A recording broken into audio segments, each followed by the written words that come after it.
Welcome to Boring History Sleep, the place where the past unfolds in calm and steady whispers to help you drift into rest. Tonight, we will gently wander through the Victorian era, a time of great change and contrast, stretching from 1837 to 1901 under the long reign of Queen Victoria.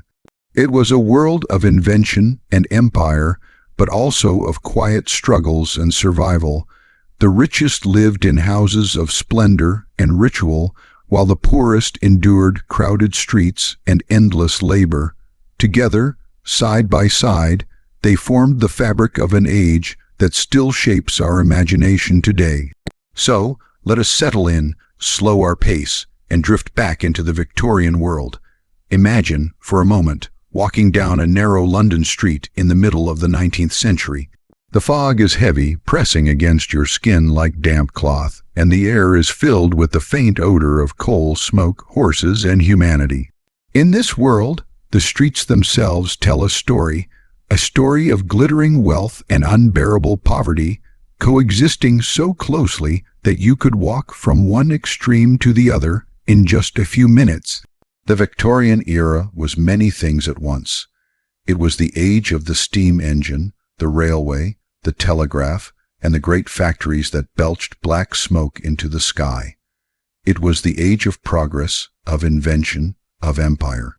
But it was also an age of inequality, of hunger, of disease, of lives spent in toil while others lived surrounded by luxuries that seemed almost beyond imagination. The contrast was staggering. On one side of society, the wealthy lived in great townhouses with gilded ceilings, fine carpets, and servants ready to carry out their every wish. Their days were filled with leisure, with music, with quiet evenings by the fire. And only a short walk away, in cramped alleys and rotting slums, entire families struggled to survive in rooms smaller than the closets of the rich. Children with pale faces and hollow eyes played in the dirt, or rather, tried to play while their stomachs growled from hunger. Mothers carried babies wrapped in rags, fathers returned from endless hours of dangerous labor, and many never lived long enough to see their children grow. To step into the Victorian world is to step into a place of opposites. You might imagine it as a grand painting, but one painted with two very different brushes. One brush creates images of ballrooms filled with laughter, ladies in silks, gentlemen in polished boots and shining hats. The other brush paints shadows, hungry children sweeping chimneys, streets filled with filth, and sick men coughing in workhouses. Both images belong to the same canvas. One cannot be understood without the other. This was an age defined by contrasts. It was the best of times for some, and the worst of times for many others. To the wealthy, the Victorian era seemed to promise endless progress, a future that glittered as brightly as the chandeliers in their parlors. To the poor, it was an endless struggle to simply survive one more day. Both groups lived under the same sky, walked the same streets, and breathed the same smoky air, yet the difference in their lives could not have been more extreme. Imagine walking further now, down one of London's main roads. Carriages roll by, the wheels clattering on the cobblestones, pulled by horses whose hooves splash water from the puddles left by last night's rain. You hear the distant sound of church bells, mingling with the cries of street sellers calling out their wares. Hot pies, fresh bread, coal for your fire. The voices rise and fall, the lifeblood of the city's commerce. But listen more closely, and you hear other sounds too. The cough of a child sick with disease, the rattle of a cart carrying away waste, the wailing of a baby born into poverty. The city is alive, but it is also divided. The wealthy rarely saw the darkest corners of their cities, though they existed only a short distance away. Their lives were insulated by walls of money, by the privacy of carriages, by the servants who ran errands on their behalf. They could afford to look away, to pretend the suffering of the poor was not part of their world. but the poor could never escape the sight of wealth. They saw it daily in the carriages that rolled past, in the fine clothes displayed in shop windows, in the great houses standing only streets away from their crowded tenements. To be poor in the Victorian age was to be constantly reminded of what you did not have, of how far you were from the life that others enjoyed. The streets themselves acted as dividing lines. In some parts of London, wealth and poverty sat almost side by side. A single street could separate large, elegant homes from narrow courts filled with ragged families. Visitors from abroad often remarked on this shocking contrast. How could such riches exist so close to such misery? And yet, for those who lived there, it was simply the way things were. Society was built upon layers, and each person knew their place within it. But what was life like at the very beginning of the day? Let us imagine morning in the Victorian city. For the wealthy, the day began with the sound of servants moving quietly through the halls. Fires were lit, water was brought upstairs for washing, and breakfast was prepared before the family even left their beds. Curtains were drawn back to let in the light, and the household slowly came to life. Meanwhile, in the poorer districts, mornings began in a very different way. Families woke to damp rooms, cold air seeping through cracks in the walls, and the struggle to find food for breakfast. A crust of bread, perhaps, or a cup of weak tea, if they were fortunate. Children woke not to the sound of servants, but to the sound of the street outside, already alive with noise and labor. And yet, both the rich and the poor were part of the same city, the same age, the same world. The Victorian period was like a mirror that showed two very different faces. On one side, the face of prosperity, confidence, and progress. On the other, the face of hardship, struggle, and despair. Each face depended on the other, though neither always wished to acknowledge it. The wealth of the rich was often built upon the labor of the poor. The factories that brought fortune to industrialists demanded the endless toil of men, women, and children. The comforts of the wealthy household required armies of servants, many of whom came from poor families and sent their wages back home. The poor built the very world in which the rich lived. Without their labor, their sweat, and often their suffering, the great achievements of the Victorian age would not have been possible. To understand the Victorian era is to understand this relationship. It is not enough to study only the glittering houses of the rich, nor only the dark corners of the poor. Both are part of the same story, and each helps explain the other. For history is not only about the powerful, but also about those whose names were never written in books, whose lives left little trace, but whose work and sacrifice kept the world turning. Think, too, of the children of this time. For the wealthy, childhood was a time of learning, of play, of being carefully guided by governesses and tutors. For the poor, childhood was often short-lived. Many were sent to work from a young age, their small hands used to clean chimneys, mend machines, or carry loads in factories. Some never knew what it was to play freely, to have enough to eat, or to feel safe at night. And yet, both rich and poor children grew up under the same Victorian sun, in the same country, in the same moment in history. Their paths simply diverged based on the circumstances of their birth. The Victorian age is sometimes romanticized today. We imagine the elegance of dresses, the beauty of old buildings, the charm of horse-drawn carriages. But this is only one side of the picture. To truly see the era, one must look at both sides, the shining and the shadowed. The truth lies in the contrast, in the sharp difference between the richest and the poorest. That is what gives the Victorian world its haunting power and what makes it such a fascinating chapter in history. So as we step into this era together, remember to look not only at the grand houses and the elegant fashions, but also at the crowded alleys and the weary faces. Both tell the story of the Victorian world. Both are needed to understand how people lived, how they dreamed, and how they endured. This was not simply a time of invention and empire, but also a time of human struggle, side by side with human triumph. And in the quiet spaces between those extremes, in the ordinary lives of both rich and poor, lies the real story of the Victorian age. At the very top of Victorian society stood the wealthy, a class of people whose daily lives seemed almost unimaginable to those who lived only a few streets away in poverty.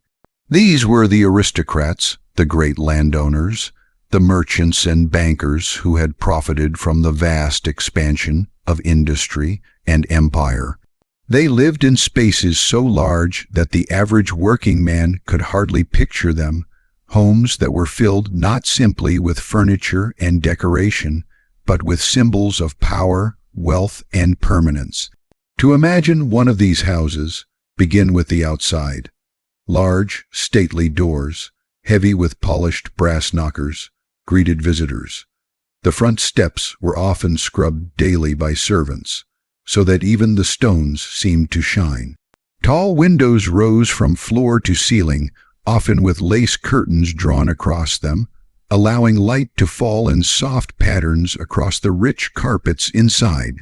The very bricks seemed solid and clean, a silent announcement that this was not the home of ordinary men and women, but of people whose names carried weight, people who mattered. Step inside, and the contrast grows stronger. A wide entrance hall often greeted visitors, sometimes with marble floors, polished until they gleamed. A great staircase might rise before you, curving gently upward, its banisters of carved wood or wrought iron. The air itself was different. The smell of coal smoke mixed with the faint perfume of polished wood, fresh flowers brought in by the servants, and the lingering aroma of last night's feast. Even in the quiet of the morning, the house was never truly silent. Somewhere in the distance, the faint clatter of dishes being washed, the soft murmur of servants speaking, the whisper of footsteps across carpet reminded all who lived there that this house was alive with movement. The rooms themselves were filled with objects that spoke of wealth. Heavy curtains of velvet or brocade hung at the windows. Portraits of ancestors gazed down from gilded frames, reminders of lineage and tradition. Chandeliers sparkled overhead, catching the light and scattering it across walls covered in wallpaper of deep, rich colors, burgundy, emerald, gold. Each piece of furniture was chosen not only for its use, but for its ability to display refinement. Sofas upholstered in fine fabrics, tables of mahogany polished until one could see a reflection, cabinets filled with delicate china or curiosities brought back from travels abroad. To walk through such a home was to walk through a gallery of status, each object silently declaring the family's place in society. Daily life within these houses was shaped by comfort, but also by ritual. A wealthy Victorian did not rise and simply begin his day. Instead, the morning was a carefully orchestrated event.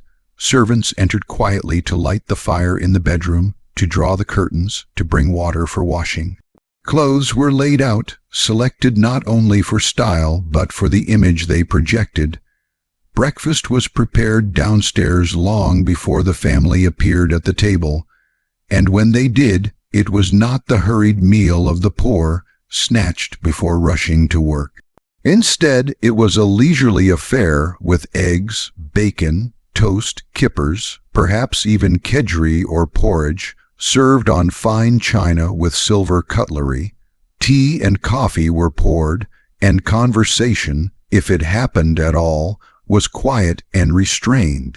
The day began not with labor, but with ceremony. The wealthy had time to linger, time to choose how their hours would be spent, and this time was perhaps their greatest luxury. While the poor counted every moment in labor, the rich could afford to fill their hours with leisure. After breakfast, the men might retreat to a study lined with books, where letters were written or newspapers read by the light of the fire. Business might be conducted, but it was conducted in comfort, in a space designed for thought and conversation.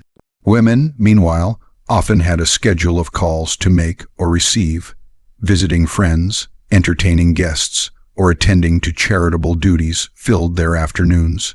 Social obligations mattered deeply. Who visited you, and the impression left by those visits shaped one's reputation. But the home itself was also a center of life. Many rooms had purposes that seem extravagant today.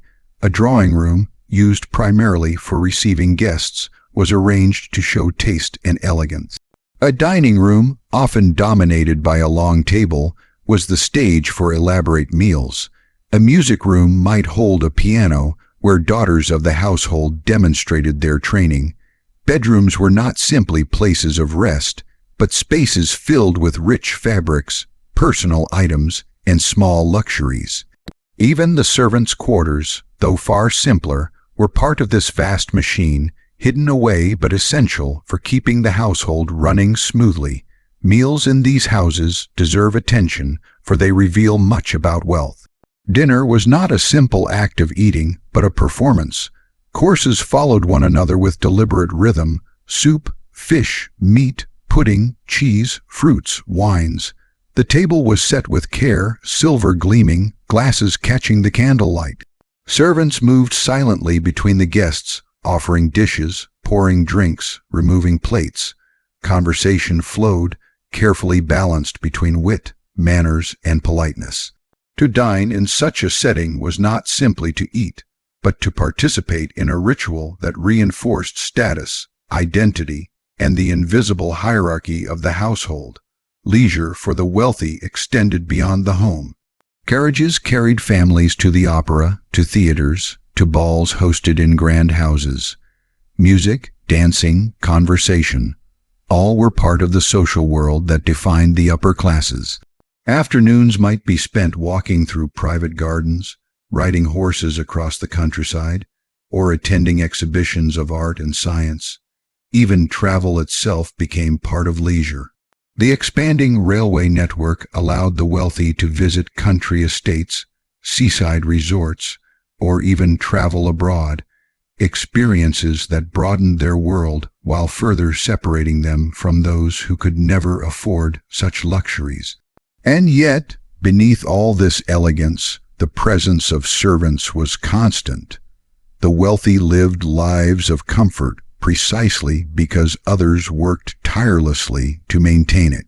From the butler who oversaw the household, to the cook who prepared elaborate meals, to the maids who cleaned, dusted, and polished every corner, these unseen workers created the smooth illusion of effortless wealth. Their labor was hidden, but it was essential. A single household might employ dozens of servants, each with specific roles, each contributing to the daily rhythm of life. And in many cases, these servants outnumbered the family members themselves. Their presence was a reminder that even the richest lives were built upon a foundation of constant, unseen work. Fashion, in the Victorian era, was never simply a matter of clothing. It was a language, a system of signals, a way of speaking without words about who you were, what you possessed, and where you stood in the intricate web of society. To the wealthy, dress was not merely protection from the elements. It was a performance, an identity carefully constructed, layer by layer, fabric by fabric. Every choice, from the color of a gown to the cut of a coat, carried meaning, and these meanings were instantly read by others who shared the same world of subtle codes. For women, the ritual of dressing could take hours. The day began not with a single garment, but with a sequence of layers. First, the chemise, simple cotton or linen, serving as the base of all else. Over it, stays or corsets were laced tightly, shaping the body into the fashionable silhouette of the time. This was not merely an aesthetic choice, It was a declaration of discipline, of belonging to a class that had the leisure to cultivate appearance. The corset narrowed the waist, pushed the bust forward, and created the posture expected of a lady. Around it, petticoats were added, sometimes several, creating volume and structure. The outer dress, carefully chosen according to the time of day and the occasion, completed the ensemble. Morning dresses were modest and simple, though still made of fine fabrics, while afternoon gowns allowed greater decoration, and evening wear became extravagant, with silks, satins, and glittering jewelry catching the light of chandeliers. Men's fashion, though less flamboyant, carried no less weight. A gentleman's suit was a statement of order, respectability, and authority. Dark colors, blacks, grays, deep blues, suggested seriousness and sobriety. The cut was sharp, the tailoring precise, for a man's respectability could be read in the crispness of his collar and the shine of his boots. Waistcoats added a touch of variety, often in contrasting fabrics or patterns, a chance to display personal taste without sacrificing the uniformity of respectability. Pocket watches, tucked neatly into waistcoats with chains of gold or silver, served both a practical and symbolic role. They told the time, but more importantly, they told of wealth, of punctuality, of orderliness, values the Victorians held dear. Accessories spoke volumes. For women, gloves were essential, a sign of modesty and refinement, and no lady of standing would appear in public without them. Bonnets and hats framed the face, decorated with ribbons, feathers, or flowers, signaling both femininity and social position. Jewelry sparkled not only for its beauty but for its value. Diamonds, pearls, and gold whispered of money, inheritance, and connections. For men, the top hat became iconic, its tall shape rising above the crowd, marking the gentleman as distinct, superior, and respectable. Even the cane, carried more as ornament than necessity, reinforced the image of command and leisure. But fashion was not simply individual, it was social. To dress well was to perform one's role in the drama of society. At balls, at the opera, at dinner parties, clothing became part of the spectacle.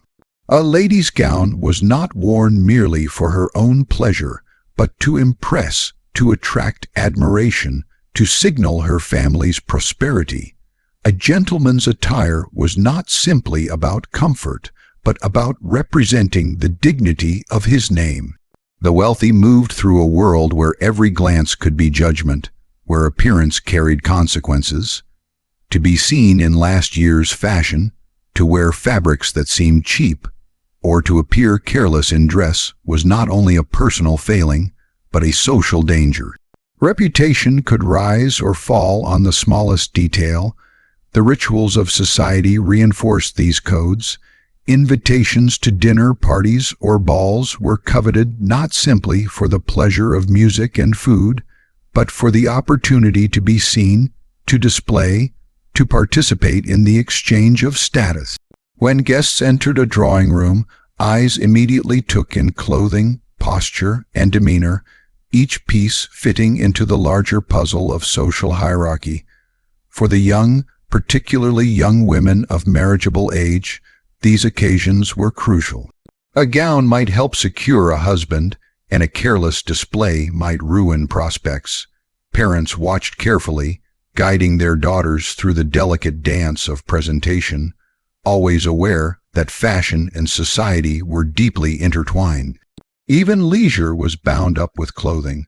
A walk in the park was not a casual affair, but an opportunity to be seen, and therefore demanded careful attention to dress.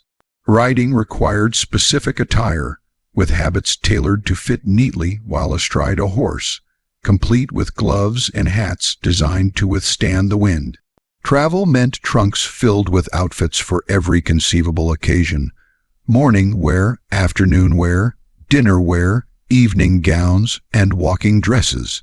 The wealthy lived lives that required clothing not simply to cover the body, but to express the continuous performance of identity in every setting. But beyond fashion, society itself functioned as an elaborate network of rules and expectations. The wealthy belonged to clubs, to circles, to groups defined by rank, family, and fortune. Men gathered in gentlemen's clubs, places of quiet luxury where only members of a certain class could enter. There, they read newspapers, played cards, smoked cigars, and conducted business. These spaces were more than places of relaxation. They were arenas of influence, where connections were forged and reputations maintained. Women's society was shaped differently. Their world revolved around visiting, calling, and entertaining. Afternoons were often dedicated to making social calls, each one a careful act of etiquette. A visit might last only 15 minutes, long enough to exchange pleasantries and leave a calling card, a small piece of paper bearing the visitor's name, left as proof of the visit. These rituals seem quaint now, but in the Victorian world, they were the glue that held social life together. Failing to return a call or neglecting to leave a card could cause offense, and offense could lead to exclusion from the delicate web of social connections. Marriage itself was deeply connected to fashion and society. Courtship was a public process, carried out in drawing rooms, at balls, in carefully supervised meetings. Clothing played a role here too, as young women were presented in gowns that highlighted their beauty, while young men dressed to display respectability and stability. Dowries, inheritances, and alliances mattered as much as affection. Marriage was not only a personal union, but a social contract, binding families together, consolidating wealth, and reinforcing class boundaries. The constant thread through all of this was appearance. To belong to the wealthy class was to live a life of constant display, where one's home, clothing, manners, and associations all had to align with the standards of society. It was not enough to be rich. One had to appear rich, to behave rich, to live within the codes that the class demanded, and this demand created a kind of performance that shaped every hour of the day. Even philanthropy, which many wealthy families engaged in, carried this sense of performance. Donating to charities, attending benefits, or supporting schools and hospitals was certainly an act of generosity, but it was also a way of reinforcing reputation. To be seen as charitable was to be seen as respectable, moral, and deserving of one's fortune.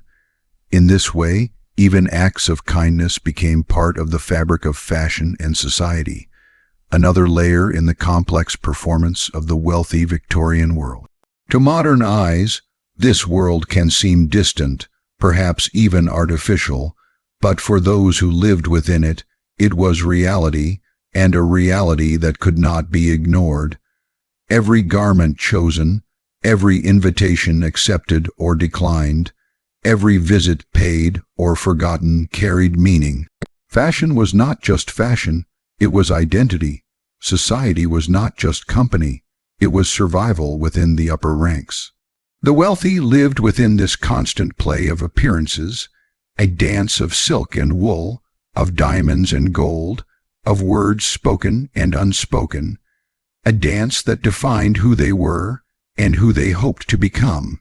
To imagine life for the poor in the Victorian age, you must begin by stripping away almost every comfort that might be taken for granted today, and almost every comfort that the wealthy of the same era considered ordinary. Where the rich walked across polished wooden floors or thick carpets, the poor walked on bare boards, often damp and uneven.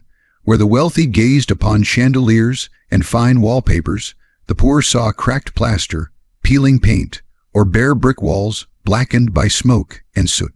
The home of a poor family was rarely a home at all in the sense we might understand it. It was a shelter, a space rented not for comfort but for survival, and even that shelter came at a price many struggled to pay. The industrial cities, which had grown with astonishing speed during the 19th century, were filled with streets of back housing. These were narrow, dark, and often poorly built, put up quickly to accommodate the flood of workers drawn to factories and mills.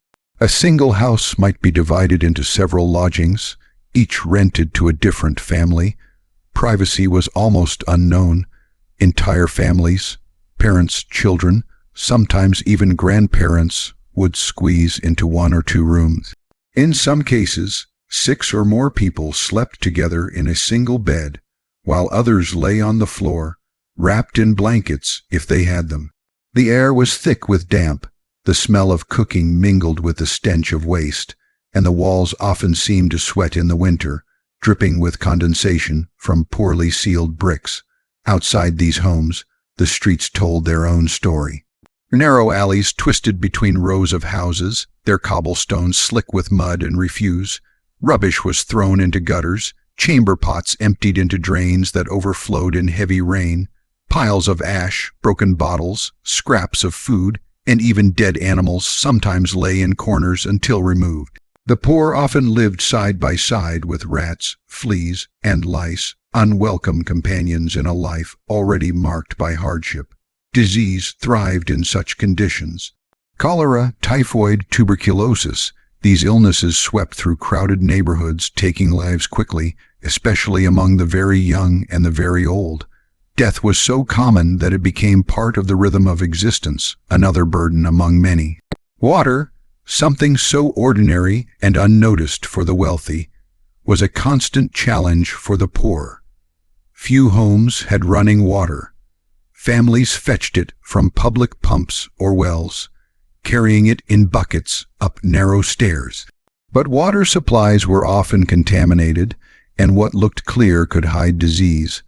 The poor drank it anyway because they had no choice. Washing was rare, not because people desired filth, but because clean water was precious, soap was costly, and time was always short. Clothes were worn until they frayed, patched and repatched, handed down from one child to the next until there was nothing left to sew. The wealthy might change garments several times in a day, but the poor sometimes owned only one set, wearing it until it fell apart. Food, too, revealed the harshness of survival. The wealthy dined on roasts, puddings, and fine wines, but the poor survived on what was cheap and filling. Bread was the staple, thick and heavy. Potatoes were common, boiled or baked, sometimes eaten with a little butter if fortune allowed. Tea was a luxury that became an everyday necessity, offering warmth and a faint comfort at the end of long days. Meat was rare, often too expensive, and when it was bought, it was usually the cheapest cuts, tough and fatty. Many families relied on scraps, leftovers, or food of questionable freshness, sold at markets late in the day. Children grew up thin and stunted, their bellies often swollen from malnutrition, their faces pale from lack of nourishment. Hunger was an uninvited guest who rarely left. The homes of the poor were rarely places of rest. They were filled with noise, with crying infants, coughing elders, and the constant hum of struggle. Work did not stay outside, it followed people home. Women often took in laundry or sewing to earn a few pennies, bending over steaming tubs or stitching until their fingers ached. Children fetched coal, carried water, or helped care for younger siblings while parents worked. The house was not a refuge but an extension of the endless labor required to keep life moving forward. Winter brought its own torments. Fires were small, sometimes only a few embers, for coal was costly. Families huddled together in blankets, their breath visible in the cold air of their rooms. Frost formed on the inside of windows, and sometimes ice crept across the walls. Illnesses spread more quickly, and the weak did not always survive. Summer offered no relief, for the heat in crowded slums was stifling, the stench of refuse unbearable, and the spread of disease even more relentless. In every season, The poor lived at the mercy of conditions beyond their control. And yet, despite these hardships, life went on. Neighbors leaned on one another for support. Women borrowed a little tea or bread from next door when their own supplies ran out, promising to repay when wages came. Children played in alleys, inventing games with scraps of wood or stones, their laughter echoing in streets that otherwise knew so much sorrow. Families gathered around tiny fires, telling stories, singing songs, finding moments of warmth and humanity in the coldness of poverty. The resilience of the poor was quiet, often unnoticed, but it was real, and it was what allowed them to endure. The workhouse stood as both a threat and a refuge. For those who could not pay rent, who lost jobs, or who fell sick, the workhouse was often the last option. These institutions provided shelter and food, but at a price, the surrender of dignity and freedom.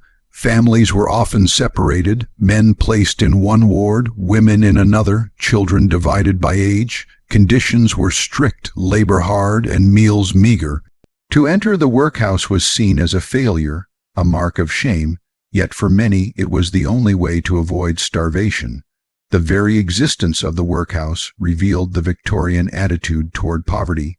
Help was offered, but always in a way that punished, reminding the poor of their place. The contrast with the lives of the rich was impossible to ignore. Only a few streets might separate a glittering townhouse from a row of squalid lodgings, yet the distance in experience was greater than any number of miles. A wealthy family dined on roast beef by candlelight, while a poor family chewed crusts of bread in the dark. A lady of means dressed in silk, while a woman of poverty wore patched cotton and shoes with holes in the soles. Children of privilege learned to read in well-lit nurseries, while children of hardship carried soot on their skin from factory floors. Both groups lived in the same city, but the city was not the same for them. The poor were not blind to this contrast. They saw the carriages roll by, heard the laughter from lit windows at night, glimpsed the fine clothes of the wealthy in parks and streets. Envy, anger, resignation, feelings mixed together. Some accepted poverty as fate, others dreamed of escape, and still others fought to change their circumstances, but most simply endured, because endurance was all they could afford. Life for the poor in the Victorian age was a daily negotiation with survival. It was about stretching a loaf of bread to last 2 days, about deciding whether to spend a penny on coal or on food, about finding the strength to rise each morning to work another endless shift. It was about carrying water, scrubbing clothes, nursing sick children, burying those who died too young, and still finding the will to keep going. It was about making do with little, and often with nothing. And yet, within these struggles lay a quiet strength. Communities formed bonds, people found joy in small things, and life persisted. The poor did not live only in despair, though despair was never far away. They also lived in moments of kindness, in shared meals, in the laughter of children who found ways to play even in the filth of alleys. Theirs was a life of hardship, but also of resilience, a resilience that helped shape the cities and the world around them. To walk through the slums of a Victorian city was to walk through the beating heart of industrial progress, a heart that pumped life into the wealth of others, even as it consumed those who kept it alive. Every factory built, every railway laid, every ship loaded with goods relied on the labor of the poor. Their sweat, their health, their very lives were the foundation upon which wealth was constructed. They lived in shadow, but their work created light. And though history often remembers the names of the rich, the poor, nameless and countless, were the ones who carried the weight of the age. Work was the backbone of the Victorian era, shaping the rhythm of life, dictating when people woke, when they slept, how long they lived, and even how they thought about themselves.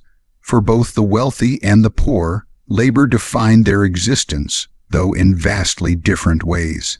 To understand the era, one must walk through the clang and smoke of the factories, descend into the black dust of the mines, step quietly into the polished halls of wealthy households filled with servants, and wander the crowded streets where countless men, women, and children earned a living in ways that were often precarious and exhausting. The Industrial Revolution had transformed Britain from a land of fields and small workshops into a nation of machines and endless production. In cities like Manchester, Birmingham, and London, the air itself seemed alive with industry. Chimneys poured out smoke that hung in a thick haze over the rooftops. Inside the factories, steam engines hissed, gears ground together, and metal clattered as machines churned out textiles, tools, and goods of every description. For the poor, these factories offered work, and work meant survival, but it came at a cost that few today can easily imagine. A factory day was long, often beginning before dawn and stretching late into the evening.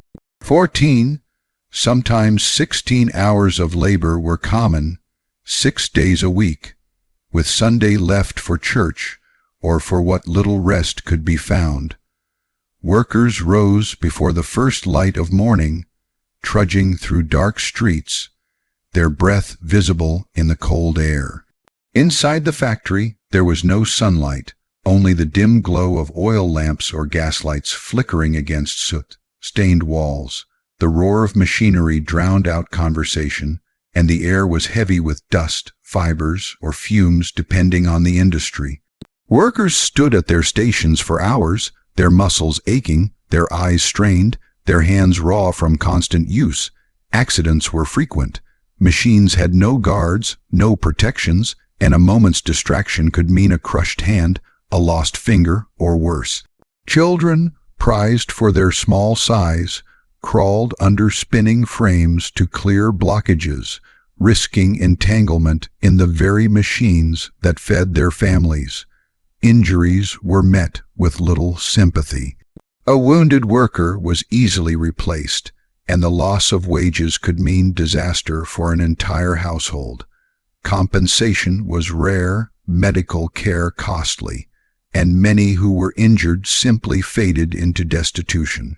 Beyond the factories lay the mines, dark and suffocating, where men and boys worked by lamplight, hewing coal from the earth. The descent itself was a journey into another world, down shafts that plunged hundreds of feet below ground. The tunnels were cramped, the ceilings low, and the air thick with dust that filled lungs and blackened skin. Miners worked bent double, swinging pickaxes, hauling carts, and breathing air that carried the seeds of lung disease. Explosions, collapses, and flooding were constant threats. The silence of a collapsed tunnel, broken only by the cries of trapped men, was a sound that haunted mining communities again and again. Women, too, labored in the mines, hauling heavy baskets of coal along narrow passages, straining their bodies in darkness. Some pushed carts with belts strapped to their foreheads, dragging weights that would seem impossible even for animals. Their skin toughened, their backs bent, and yet the work had to be done, for without it, there was no food on the table. Even children worked underground, some as young as 5 or 6, their small bodies better suited to the narrowest tunnels. Childhood, for them, was not a time of play, but of endless toil and darkness.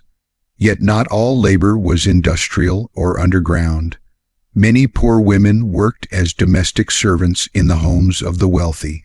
A servant's life was one of constant labor, but of a different kind. From the early hours of the morning, maids scrubbed floors, lit fires, polished silver, laundered clothes, and cooked meals. Their work was invisible, designed to make the lives of their employers smooth and elegant. Servants lived in the shadows of wealth, often sleeping in attics or basements, their lives entirely controlled by the households they served. For many young women from rural villages, domestic service was one of the only respectable options available, though it often meant years of drudgery with little hope of advancement. Other women took in sewing, mending, or laundry at home, bending over steaming tubs or straining their eyes by candlelight. Their earnings were meager, their hours unending, but they clung to these small trades as a way to avoid the harsh discipline of factories. Street sellers filled another corner of the economy. Poor men, women, and even children hawked goods on busy corners: matches, flowers, newspapers, or food. Their cries filled the streets, part of the chorus of the city. Rain, wind, or cold did not stop them. Hunger pushed them to stand outside, hoping that passers-by would spare a coin. Success was never certain. Some days brought enough to buy bread. Others ended with empty pockets and empty stomachs. Work was not only about survival, but about identity. A man was judged by his trade, a woman by her diligence, a child by their obedience to labor. To be unemployed was to fall into shame, to face hunger and the specter of the workhouse. The fear of job loss haunted many, keeping them in line even when conditions were unbearable. Wages were rarely enough to provide comfort, and workers lived week to week, sometimes day to day. A sudden illness, a broken machine, or a downturn in business could strip away everything, pushing families into desperation. For the wealthy, work took a different form. They were employers, factory owners, mine proprietors, and household heads. Their labor was not physical but managerial, overseeing the flow of goods and money. They reaped the profits from the toil of others, and their comfort was built upon the exhaustion of their workers. Some saw this as the natural order, while others were troubled by the visible suffering in the streets outside their mansions. A few sought reform, funding schools, improving conditions, or advocating for laws to limit child labor. But these were exceptions, and the wheels of industry turned on regardless of individual conscience. The Victorian era also created new kinds of work. The railways, expanding rapidly across the country, employed thousands: engineers, conductors, ticket sellers, and laborers who laid track across fields and hills. The post expanded, with countless clerks sorting letters and messengers carrying them through busy streets. Shops and offices grew, employing young clerks who dreamed of stability and modest prosperity. These jobs offered cleaner conditions than factories, but they demanded long hours and strict discipline, with little pay compared to the effort required. Despite the endless labor, dreams of improvement flickered among workers. Some joined trade unions, small at first but growing stronger as the century advanced. They met in secret, spoke of fairness, and demanded shorter hours, safer conditions, and better wages. Strikes were risky, often met with hostility from employers and authorities, but they planted the seeds of change. Others sought education, hoping that learning to read and write might open doors for their children. For many, though, dreams remained distant, always overshadowed by the immediate need to survive. The physical toll of work was visible everywhere: bent backs, scarred hands, coughing lungs, weary eyes. These were the marks of the laboring poor. Old age came early. Men in their 40s often looked decades older, worn down by ceaseless exertion.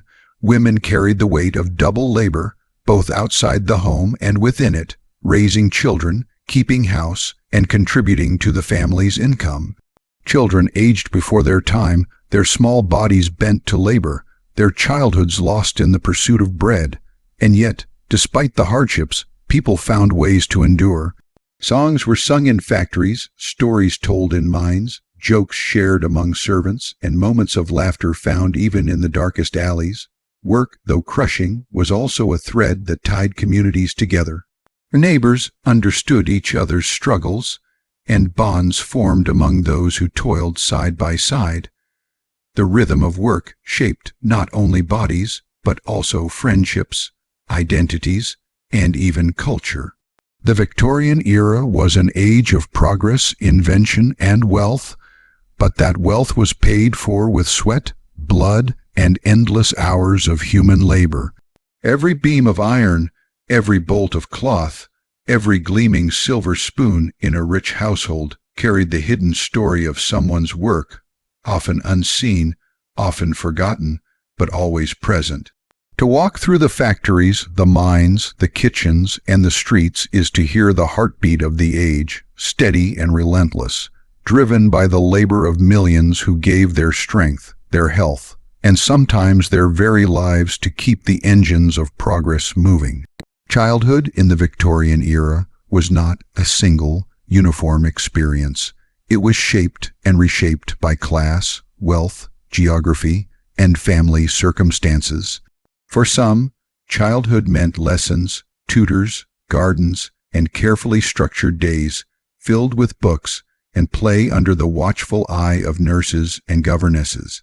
For others, it meant waking before dawn, trudging to a factory or mine, carrying burdens far too heavy for small bodies, and learning the lessons of survival in streets and alleys rather than in classrooms. The Victorian age was a time of enormous contradictions, and nowhere were those contradictions more visible than in the lives of its children. For wealthy families, education was seen as both a privilege and a duty. Boys of the upper and middle classes were often sent to boarding schools or given private tutors. Their days followed a rigid routine: early rising, prayers, a long morning of lessons in Latin, Greek, mathematics, history, and literature. Discipline was strict, with an emphasis on obedience, endurance, and respectability. Punishments for mistakes or disobedience could be harsh. Canings and beatings were not uncommon, for it was believed that discipline forged strong character. Even leisure was carefully monitored, with sports and activities designed not only for enjoyment, but for instilling virtues of teamwork, courage, and self-restraint. Girls of wealthy families lived in a different world. Their education was usually conducted at home, supervised by governesses or tutors. They learned reading, writing, and basic arithmetic, but the emphasis was often on accomplishments considered suitable for their gender. Drawing, music, singing, needlework, and the art of polite conversation were seen as essential, while Latin or advanced mathematics were often deemed unnecessary. The goal of education for girls was not professional achievement, but preparation for marriage and for managing a household with grace and dignity. In some progressive families, however, girls were encouraged to read widely and to engage with intellectual pursuits, though such encouragement was still the exception rather than the rule. For middle-class children, education varied. Some attended day schools where fees were modest but still a burden for many families. These schools offered a more practical curriculum, focusing on reading, writing, arithmetic, and sometimes bookkeeping or shorthand for boys, who were expected to enter trades or clerical positions. Girls learned household management alongside basic academic subjects, with the assumption that their futures lay in supporting their husbands' careers or running homes of their own. Even in these more modest institutions, discipline was strict, and rote memorization was a central method of teaching. At the other end of society, however, childhood was something far harsher, and education was often a luxury that could not be afforded. For countless working-class children, school was either entirely absent or only briefly attended. Many were sent to work as soon as they could carry out tasks, some as young as 5 or 6. They became street sellers, chimney sweeps, factory hands, or servants. Their learning came not from books, but from experience. The quick calculations of change when selling newspapers, the instinctive navigation of busy streets, the endurance required to labor long hours in environments unfit even for adults. Childhood for them was not a period of innocence, but a time of responsibility, labor, and survival. Philanthropists, reformers, and religious groups were deeply troubled by the condition of poor children.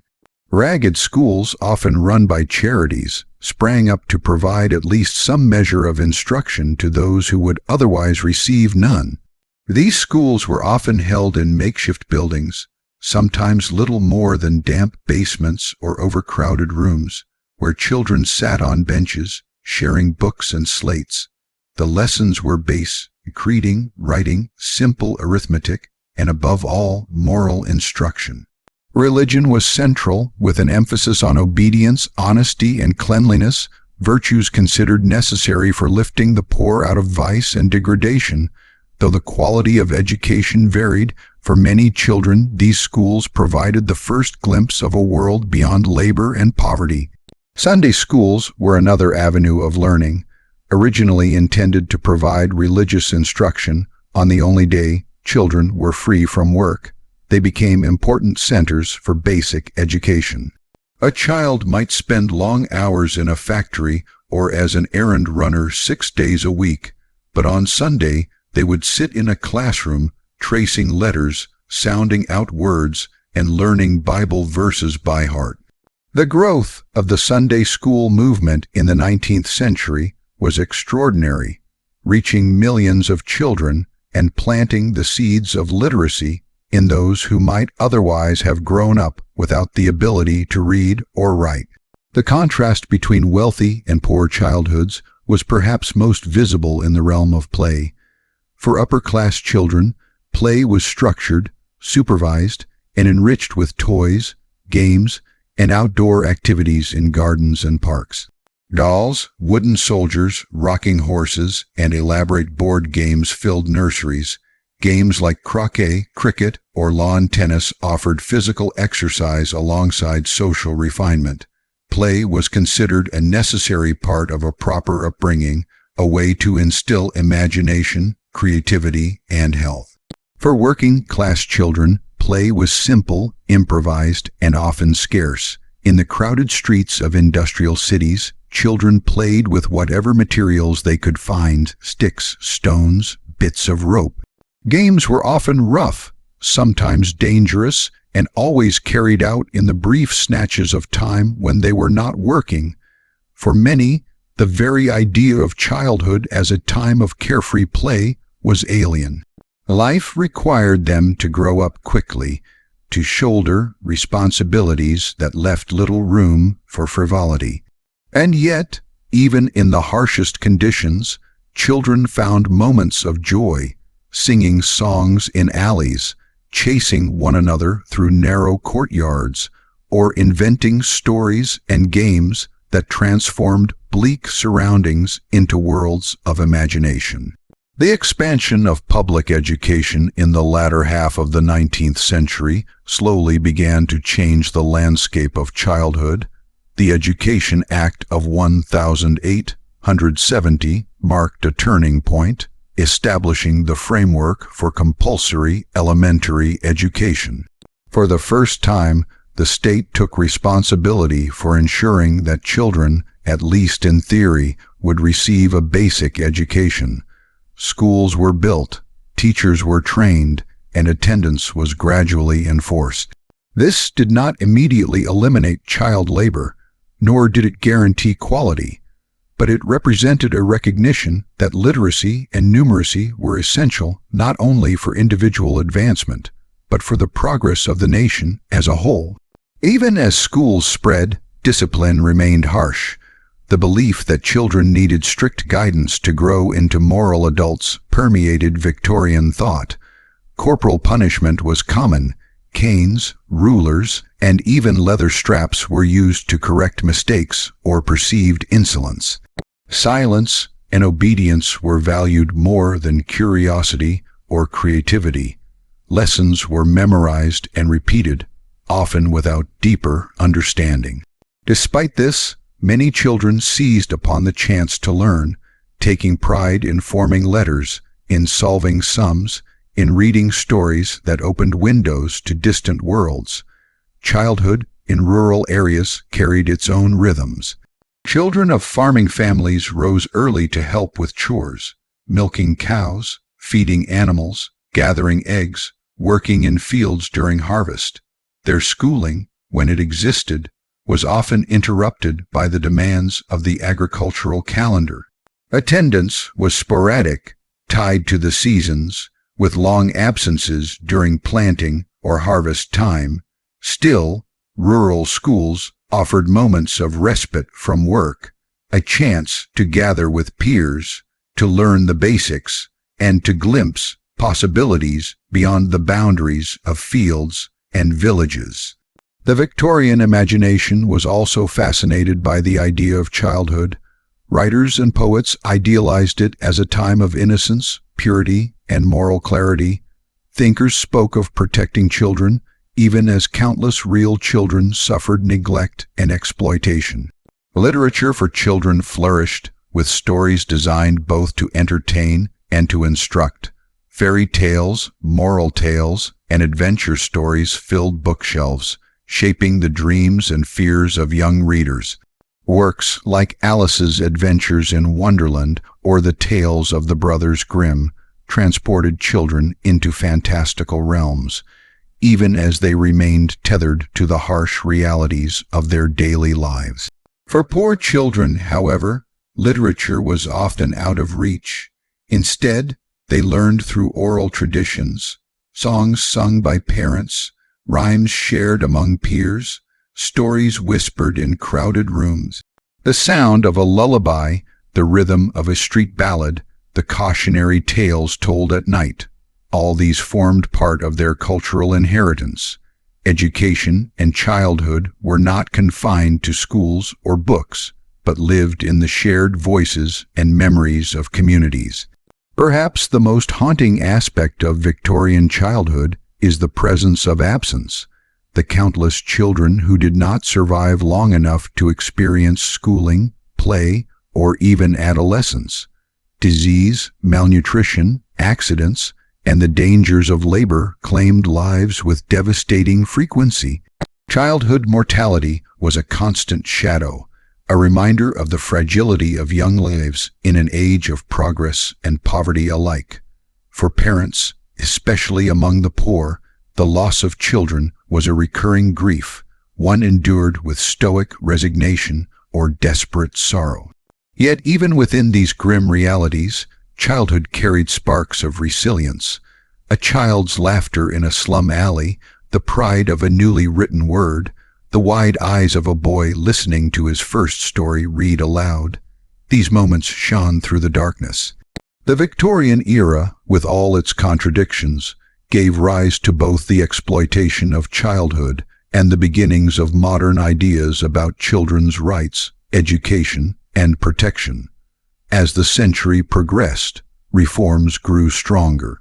Campaigns against child labor gained momentum, supported by journalists, philanthropists, and even some politicians who could no longer ignore the human cost of progress. Legislation gradually restricted the hours children could work, and compulsory schooling laws spread. Childhood began, slowly, to be seen not merely as preparation for labor, but as a distinct stage of life deserving of care, learning, and play. In this long transformation, one sees the essence of Victorian childhood, a landscape marked by hardship and inequality, yet also by change, hope, and the slow emergence of modern understandings. The laughter of children in gardens, the cries of children in factories, the quiet scratching of chalk on a slate in a dim schoolroom, all are echoes of an age that struggled to define what it meant to be a child in a world caught between tradition and progress. Thank you for joining me tonight on Boring History Sleep.